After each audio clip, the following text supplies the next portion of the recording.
Devant l'éternité, il n'y a que deux positions. Soit on est né nouveau ou soit on est mort spirituellement. Une fois sauvés, nous sommes tous égaux aux yeux de Dieu. Il n'y a pas de niveau entre les chrétiens. Nous sommes tous aimés également et nous avons tous les mêmes responsabilités.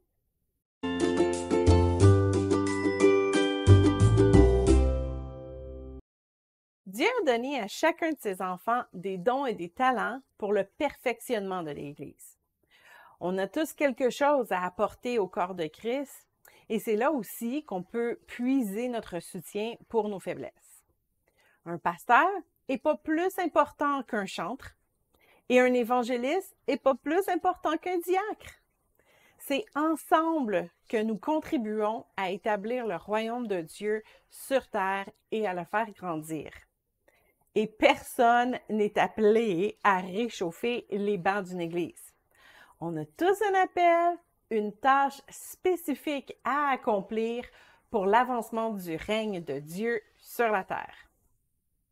Maintenant, si nous sommes tous égaux en importance aux yeux de Dieu, ça signifie aussi qu'on est tous égaux en termes de dévotion. On ne peut pas se permettre quelques péchés parce que nous, on n'est pas le pasteur de l'Église. Ouais, moi, je suis juste un technicien de son. Personne ne va savoir que je regarde la pornographie à la maison. Même ceux qui servaient aux tables dans la première Église étaient remplis de l'Esprit de Dieu. Vous irez lire ça dans Acte 6.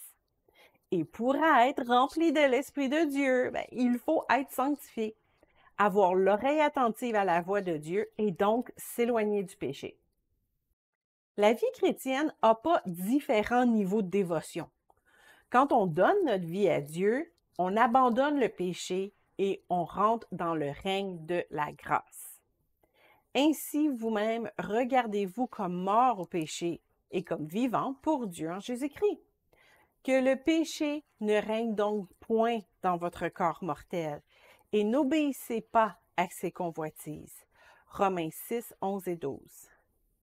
Il n'y a pas de demi-mesure en Christ, peu importe notre position dans l'Église.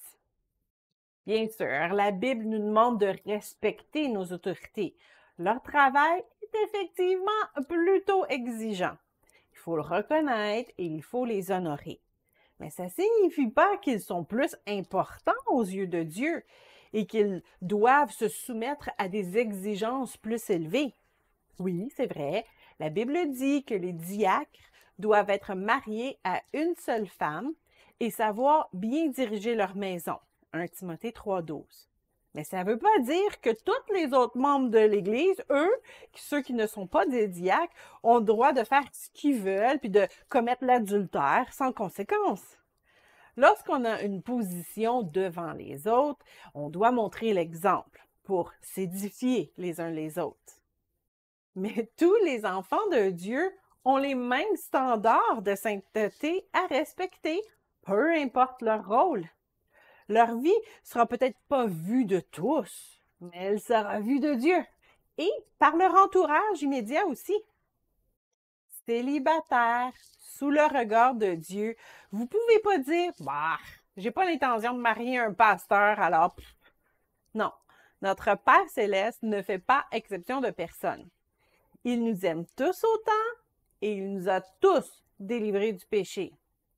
Nous sommes tous ses ambassadeurs et nous avons donc tous la même responsabilité en termes d'engagement, de dévotion et de sanctification. C'est pas parce que vous êtes dans un ministère qui est caché dans votre Église que Dieu vous aime moins.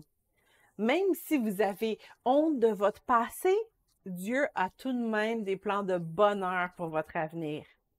Il ne vous aime pas moins que celui qui a un parcours irréprochable.